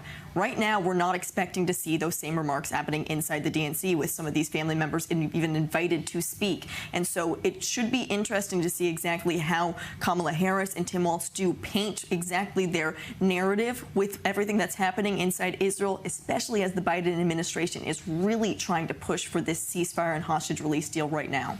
Yeah, and I think what's most sort of troublesome right now is that if you look at the Democratic Party as they're going into Chicago, they've really coalesced around Vice President Harris. There are no sticking points amongst Democrats right now. They all agree on abortion and gun control and all the big ticket issues except Israel, except Gaza, except Palestine and the Palestinians. This is the only issue that could provoke or promote divisiveness within the convention, and you know, already we've seen Israel emerge as a flashpoint, you know, right now about sort of everything, everywhere, all the time, and the specter of this becoming the major flashpoint in the Democratic convention right now, you know, with echoes of 1968. You know, Chicago in 1968 was the site of the famous, you know, violence around student protests and racial protests, and you know, they've been speaking again and again and again over the last few weeks that this could be reminiscent of 1968,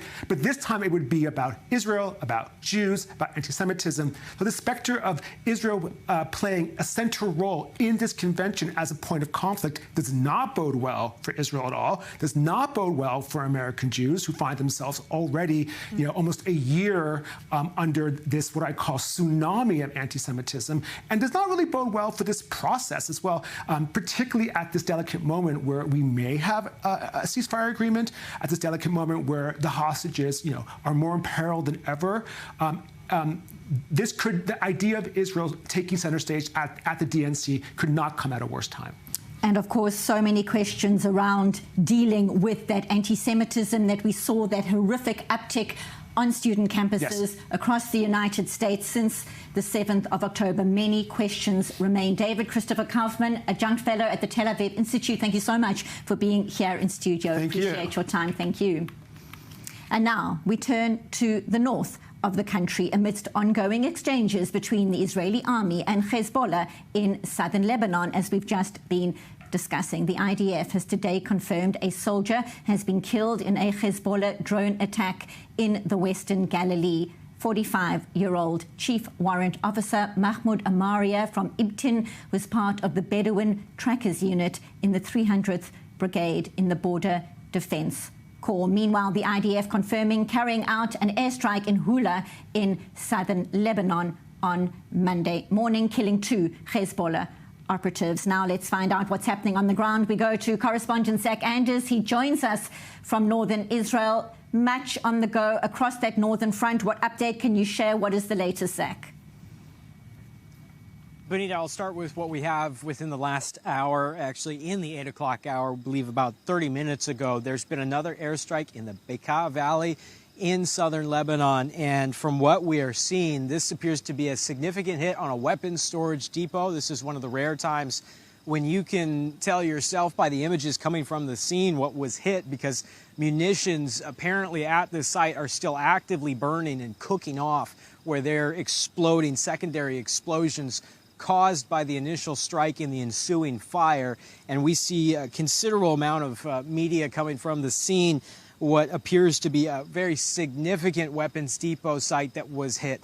Somewhat of a head scratcher to see a site that appears to hold as much volatile weapons and munitions as this site does. And again, just doing a bit of 1+1 math here on my own, but a bit of a head scratcher to know that a site like this has not been hit for the last 10 months and is just now being hit. It seems to be a very considerable site for weapons and potentially rockets, munitions, things like that, because this fire is still burning and burning.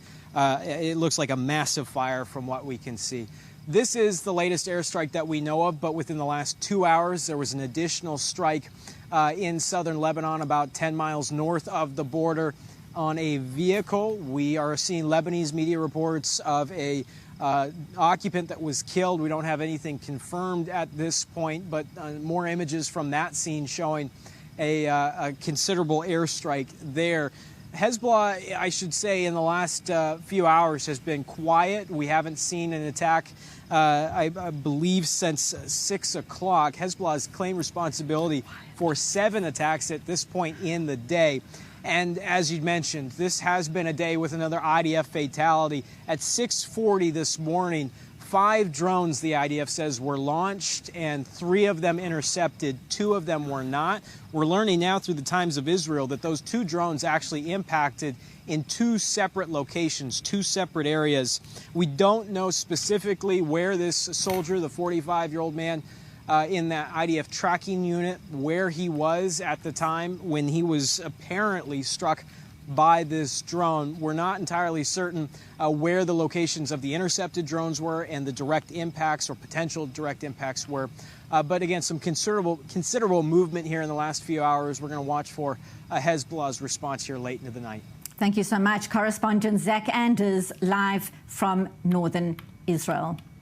And now we bring in, once again, political and military analyst, Major in the Reserves, Elliot Chodov. Thank you so much for staying with us. Before the break, we were talking about the Iranian threat and what it means right now for Israel. We keep on hearing that nobody wants a full escalation. And there we just heard that update from Zach about Hezbollah activity across the northern front. Talk to us about the threats out of southern Lebanon and Iran at this time. Okay, so first of all, strategically, it's the same threat. Iran and Hezbollah are essentially the same, with a slight separation between them. Hezbollah takes its orders from Iran, not on a day-to-day, but on a grand sense. What we've been seeing over the past couple of weeks, 2-3 weeks, is a rising level. To call it an escalation would imply that it's a sort of rising scale. It's more like a step up, where we're seeing attacks in northern Israel from Hezbollah that are in an order of magnitude of what we were seeing in many days in the war in 2006. In other words, the talk of we don't want a war is kind of ignoring the fact that we're already in one. The possibility of it going larger, grander, getting out of hand, gets more serious every day. The possibility of a repeat of a Majd al-Shams kind of tragedy goes up every time they fire more and more into areas that have not been evacuated, and they're doing that again on pretty much on a daily basis. And Israel has been stepping up its counterstrikes in the same fashion, to try to message Hezbollah, and it's not working, and I don't believe it's going to work, that they should back down. But at the same time, and as we see in the strike tonight, not only messaging, but taking out serious Hezbollah capability. And I think this is an important message. I can give an estimate of why this is happening now, and that is a message to Hezbollah: we know where your arms are stored. We can take them out when we want to. If you step up a little bit further, or if you strike back, as you threatened for the elimination of Fuad Shukr, we can start. Our opening move will be greatly lessening your capability to strike us. So that's all that's going on right now. What they will be capable of after that is anybody's question. That depends on the success of the Israeli Air Force and Israeli intelligence. Major in the Reserves, Elliot Chodov, thank you so much, as always, for your insights. Appreciate you being with us on the Rundown. Thank you so much. And talking about fighting, a tragic update Nicole Zedek, developments inside Gaza. What is the update? Yes, so one soldier was killed early this morning. 21-year-old Lieutenant Shahar Ben Noon was killed via Israeli strike inside Khan Yunis. According to the preliminary report from the IDF, around 6:30 a.m. this morning, fighter jets were striking some targets inside Khan Yunis. And due to a technical malfunction, one of the missiles that was launched from a fighter jet did not go to the intended target and actually hit a building about 300 meters away where these paratroopers were situated, killing this 21-year-old soldier, seriously wounding at least three others, several others also wounded in this tragic incident. The IDF did say that this is a very rare malfunction and they haven't seen something like this in the course of the war. Very rare and very tragic indeed. Correspondent Nicole Zedek, thank you so much for being here in studio. Appreciate your updates on all these developments. Now, changing gears much further afield, tributes are pouring in for Jewish Brazilian TV legend Sylvio Santos, who passed away at the age of 93. Our Fabio Shapiro takes a look at his legacy. Brazil just had one of its saddest days. 93 years old Sylvio Santos, a TV presenter and businessman, considered to be the most popular Brazilian of all time, passed away from influenza. Brazilian President Lula has declared a 3-day national mourning. There are people who mark an era, and I believe Sylvio Santos was one of them. The saddest day of Brazilian television arrived. I never imagined to hear or receive the news of Sylvio Santos' death. But Sylvio Santos was only his stage name. His real name was Senhor Abravanel, a Sephardic Jew, a descendant of Dom Isaac Abravanel, who was responsible for solving the finances of the kingdoms of Portugal and Spain, and decided to move east with the start of the Inquisition. On his mother's side, he descends from the prominent rabbi Yosef Caro. A son of immigrants, Sylvio Santos faced poverty in his childhood in Rio, but always believed in hard work. His charisma as a street vendor turned him into a radio host, and his business ventures made him synonymous with success. In 1963, he migrated to the small screen with the Sylvio Santos Show, which aired every Sunday for the next 60 years and became a reference for live audience TV shows. His focus on entertainment above all, his catchphrases, and his interactions with the audience made him one of the most popular figures in the country, earning him the nickname of the King of Sundays. Sylvio also offered prizes to the audience for their participation, constantly shouting, "Who wants money?" before throwing bills to the public. In 1975, he opened his TV channel, which would later become the SBT, a nationwide network with great variety of live audience shows. Sylvio Santos always looked to bring Jewish values to a wide audience. Some of the songs featured in his shows were adapted straight from the Jewish ones. Que seja mais este dia, todo de amor e alegria. Que seja mais este dia, todo de amor, de amor, de amor e alegria. Sylvio also valued the meaning of tzedakah, charity. During one of his annual telethons, he explained its importance. In the day of forgiveness, God may forgive our sins and put our names in the book of life, which means we will live another year. But what can we do to be written in the book of life? We must donate. So donate, because I am certain our God will give us more days of life, of happiness, of health, and we will all be blessed. Not only Jews, but all of us who collaborate and respect the suffering of our fellow men. As Brazil returned to democracy, Sylvio Santos decided to run for president, leading the polls at the 1989 elections with a pragmatic platform. I intend to act first with common sense, second with justice, third with honesty, and those who believe in these may join me so that together we can make this country a more prosperous place, and this people one with better living conditions. But a week before the vote, he was prevented from running due to a technicality in the electoral law. Disillusioned by politics, Sylvio focused the rest of his life on his companies, which included financial institutions, hotels, real estate, and cosmetics. But his higher mission was in entertaining, making SBT the network of the Brazilian family, believing fun content and respect for the audience were more important than political messages or financial gains. I wasn't born a TV channel owner. I became a TV channel owner because the TV channel owners closed their doors to me. And then, when a door closes, God opens a window. I was forced to become a TV channel owner, to buy 50% of the shares. I wasn't born a TV channel owner. I was born a program host, and I would continue to be a program host if men weren't so vain, so powerful. The body of Sylvio Santos was taken swiftly to the Hevra Kadisha cemetery in São Paulo for a small funeral and burial.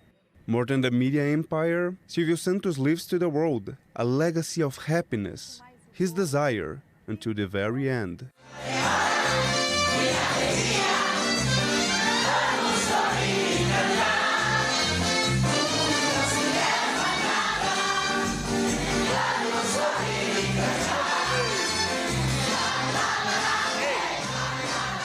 And on that note, we wrap up the rundown for today. I'm Benita Levine. Khaled Ben David is back tomorrow. Thank you for watching. Stay tuned. This is I-24 News.